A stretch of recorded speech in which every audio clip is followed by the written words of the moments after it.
Blue color. That would be a good color. Welcome, welcome, welcome. This is Forrest out in St. Louis. Hopefully you're having a wonderful, wonderful Sunday. I think if we stay in the blues and the greens and the turquoises, I think that'll be really nice with the charcoal trim around the windows and things like that. We're actually talking about our bathroom. It is under construction, looking really, really good. Did a couple hours a day today mudding or remudding or update mudding or whatever you want to call it. So having fun doing that. So welcome, welcome, welcome. My name is Forrest Knight, social media marketing strategist on a mission to help people succeed online. Truly, truly appreciate it. Happy Sunday, happy Sunday, happy Sunday. For those of you that don't know me, I'm on a mission to have no more empty refrigerators, make an extreme impact, and be a legacy creator. And I hope you are too. So I've been talking about follow-up, which is very, very important. One of the things I was listening to John Assaraf today. Ray interviewed him a couple of days ago. Very, very cool dude. He was talking about just the way we think and why we do things based on our beliefs and fears and so on and so forth. But one of the things I always talk about, the only way to get results is taking action. And of course, we need to know how to do that. A lot of times people don't take action, don't move forward in their business because they don't know what to do. So one of the cool things to help you do that, of course, is to have a coach. Sometimes the coach will show you the practical steps. Sometimes the coach will help you pull your butt out of your rectum and get you focused. Sometimes it's an adjustment of doing things, maybe helping you overcome a fear, maybe helping you overcome a limiting belief, whatever it might be. I recommend getting a coach because a coach has really helped me change my life. So absolutely, definitely do that. Hey, Miss Desmond, thanks for swinging by. Truly appreciate your LinkedIn trainings. They're absolutely awesome. If you don't follow Miss Desmond on, let me highlight you real quick. She is on LinkedIn. If you're on LinkedIn, go check her out. Absolutely crushing it with her business. Definitely recommend you do that. So check this out. We're going to talk about some follow-ups. Now, there's 4 types of follow-ups, right? There's 4 types of follow-ups. There's 4 steps in follow-up, and we're going to talk about these. I'm going to break these down here really, really quick for you. Of course, for those of you that just love the Google Docs training that I did last night, you can actually find that at forrestknight.com. If somebody wants to share that, again, it's forrestknight.com. It is on, the link is on there. The video training is on there. I just did an updated training, updated that, went through the sheet again. And make sure that when you download that sheet, that you make a copy of it and save it to your drive and change the name. Maybe put your name in front of it, because if you start typing on the one you download, everybody in the world is going to see your stuff. So make sure you make a copy, then and save it to your drive and change the name for that Google Docs sheet, that follow-up tracker there. So first of all, I'm going to talk about the first follow-up that I'm going to jump into is the follow-up when somebody says yes. So there's 2 of that. So there's the yes to open follow-up. There's a yes to more information follow-up. There's a customer follow-up after the sale. And of course, there's your teammate follow-up getting started. So first, what I want to jump into is the one where they say they're open to looking, right? And that's your very first follow-up. They say yes. They jump in. You send them a presentation. And then the follow-up from there depends on which next follow-up stage you go into. The follow-up, maybe they ghost you and don't show up to your after the presentation. You send them a presentation, you set a time to follow up, and they don't show up. So that's the don't show up follow-up, and that's going to be a little bit different. That's where you go into the 4-day. I have a 10-day that I throw in there called the crap or get off the pot follow-up. There's a 30-day, a 45-day, a 60-day, whatever you want to put in there. There's that follow-up, and that's to get them re-engaged. That's sort of the re-engagement follow-up process. Is you're going to follow up with them. They said they were open, right? They just haven't taken the next step after saying they're open. So that's the first follow-up in there. That's a process. Basically, that's what my Google Docs spreadsheet does in terms of taking people through that process. Because when you're cold prospecting and reaching out to people, again, our goal, what we're doing is we're not asking people to join our business. We're asking people if they're open to looking at our business to see if it might be a fit for what they like, if it might be something they want to do, because we don't know, right? We don't know what they're looking for. We don't have a clue what they might be interested in.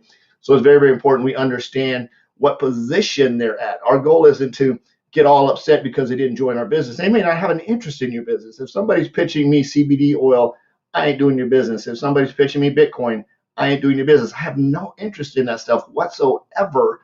I don't care if it could raise baby Jesus from the dead.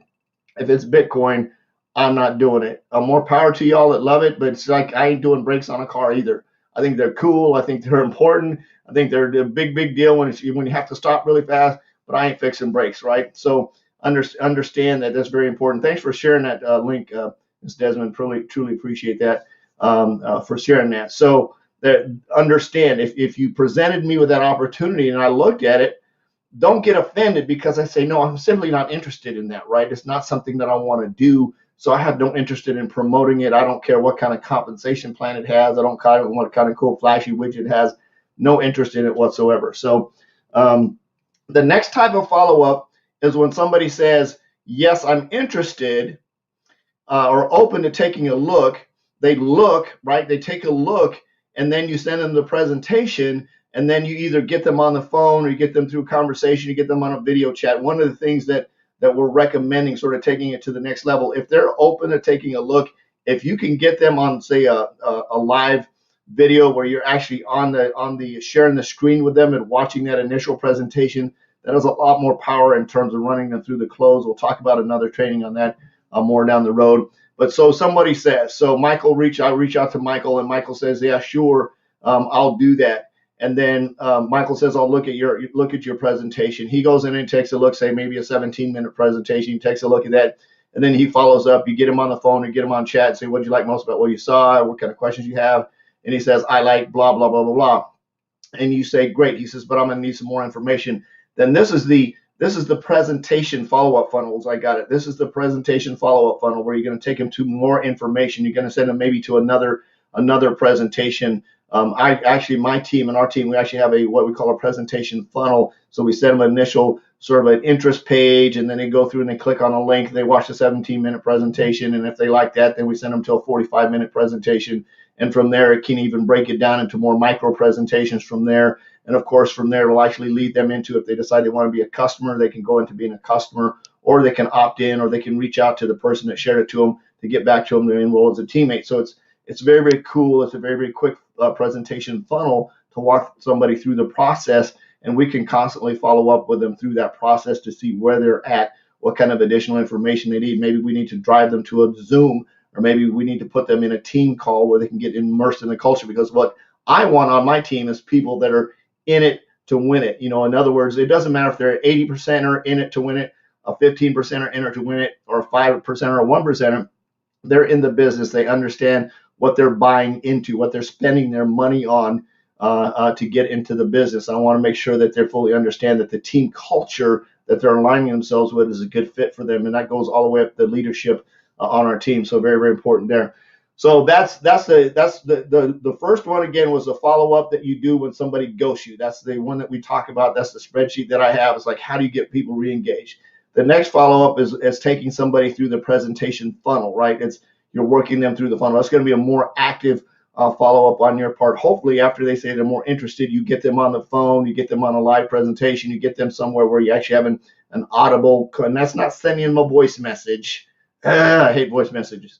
That's not sending them a voice message on Messenger. That's actually getting on the phone and talking to them and building a relationship. Now you're building that relationship with them, and you're seeing if they're going to be a fit, because you want people on your team that are going to be players. You want them on your team, right? Next one is the customer follow-up, after the sale follow-up. This is very, very important. This is where a lot of salespeople drop the ball when it comes to follow-up, is customer follow-up. You need to make sure that you have a customer follow-up process in place. So once they purchase, you have some type of, and everybody's going to be different depending on what they're buying. You need to have a follow-up process in them where you give them updates, you follow up, you make sure that they're working all the widgets right. They understand, maybe you're plugging them in some kind of customer training, how to use the product or something. You need to make sure you have a regular follow-up, asking for referrals. That's the third type of follow-up. And then teammate follow-up, number 4. And there's no specific order in these. These are just the 4 types. And of course, there's your teammate follow-up, where once they get on board the team, they say they're ready to go. You run them through a getting started funnel. You launch their business, you get them in, you reach out to the warm market, then you teach them how to cold prospect. So those are the 4 types of follow-ups. Again, if you like my Google Docs, my crazy Google Docs follow-up tracker, shoot me a private message. I'll get that over to you. I love you. Jesus loves you. There's absolutely nothing to do about it. I'm on a mission to have no more empty refrigerators, make an extreme impact, and be a legacy creator. I hope you are too. Bye-bye.